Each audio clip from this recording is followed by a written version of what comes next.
What is bird flu and how severe is the latest outbreak in India?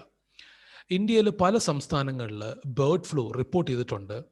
Himachal പ്രദേശിൽ report ചെയ്തു, Rajasthan, Madhya Pradesh and recently in Kerala. കേരളയിൽ ഡക്സിൽ bird flu report ചെയ്തിട്ടുണ്ട്. So what is this avian influenza? അതേപോലെ ഈ avian ഇൻഫ്ലുവൻസയ്ക്ക് ഒരു pandemic potential ഉണ്ടോ ഇല്ലയോ? Let us discuss. What is avian influenza? It is a highly contagious viral disease and it is caused by influenza type A virus. So influenza type A virus കാരണം ഉണ്ടാവുന്ന disease ആണ് avian influenza. This influenza type A virus, it occurs naturally among wild aquatic birds worldwide. So aquatic ബേർഡ്സിൽ നാച്ചുറലായിട്ട് കാണുന്ന ഒരു virus കാറ്റഗറിയാണ് influenza type A virus. ഈ influenza type A virus പല സ്ട്രെയിൻസ് ഉണ്ട്.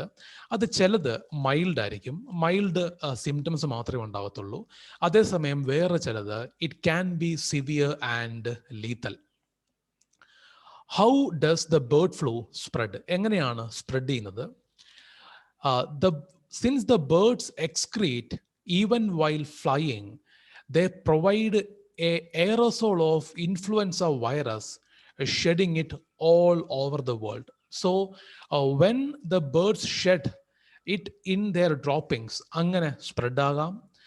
രണ്ട്, ഈ ബേർഡ്സുമായിട്ട് ഡയറക്റ്റ്ലി കോണ്ടാക്ട് വരുന്ന മൃഗങ്ങളിലേക്ക് സ്പ്രെഡ് ആകാം. ഉദാഹരണത്തിന് birds, pigs, horses, cats and ഡോഗ്സിലേക്ക് സ്പ്രെഡ് ആകാം. ഇനി മനുഷ്യർ ഈ ബേർഡ്സുമായിട്ട് ഡയറക്റ്റ്ലി കോണ്ടാക്ട് ചെയ്യുമ്പം അങ്ങനെ മനുഷ്യരിലേക്കും ബേർഡ് ഫ്ലൂ സ്പ്രെഡ് ആകാം. When and how did the bird flu start infecting humans? 1997 ഹോങ്കോങ്ങിൽ വെച്ചാണ് ആദ്യമായിട്ട് മനുഷ്യരിലേക്ക് ബേർഡ് ഫ്ലൂ സ്പ്രെഡ് ആയത് റിപ്പോർട്ട് ചെയ്യുന്നത്. അത് H5N1 എന്നുള്ള സ്ട്രെയിൻ ആയിരുന്നു 1997 ഹോങ്കോങ്ങിൽ. ഈ സ്പ്രെഡിൽ 18 മനുഷ്യരിൽ ഇൻഫെക്ഷൻ ഉണ്ടായി, അതിൽ 6 പേര് മരിക്കുകയും ചെയ്തു. H5N1 സ്ട്രെയിൻ തന്നെ ആവണം എന്നില്ല സ്പ്രെഡ് ആവുന്നത്. പലപ്പോഴും it can be H5N2 as well as H5N8. പല strains of virus can be formed. ഇത് മനുഷ്യരിലേക്ക് എളുപ്പത്തിൽ സ്പ്രെഡ് ആകുമോ? ഇതാണ് ഒരു concern. Does it spread easily to humans? No, it does not. It does not spread easily to humans.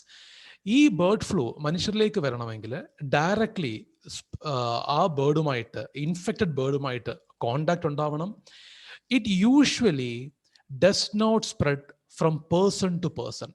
WHO പറയുന്നത് പ്രകാരം bird flu does not usually spread from person to person. അതേപോലെ ഈ ബേർഡ് ഫ്ലൂ ഉള്ളൊരു ഒരു ബേർഡിനെ cook ചെയ്ത് കഴിക്കുവാണെങ്കിൽ മനുഷ്യരിലേക്ക് വരാൻ സാധ്യതയുണ്ടോ? അവിടെയും WHO പറയുന്നത് ഇങ്ങനെ കുക്ക് ചെയ്ത് കഴിക്കുവാണെങ്കിൽ, പ്രോപ്പർലി കുക്ക് ചെയ്യുവാണെങ്കിൽ സ്പ്രെഡ് ചെയ്യാനുള്ള സാധ്യത കുറവാണ് എന്നാണ്. കാരണം the virus is sensitive to heat and the virus dies in cooking temperature. So remember these points.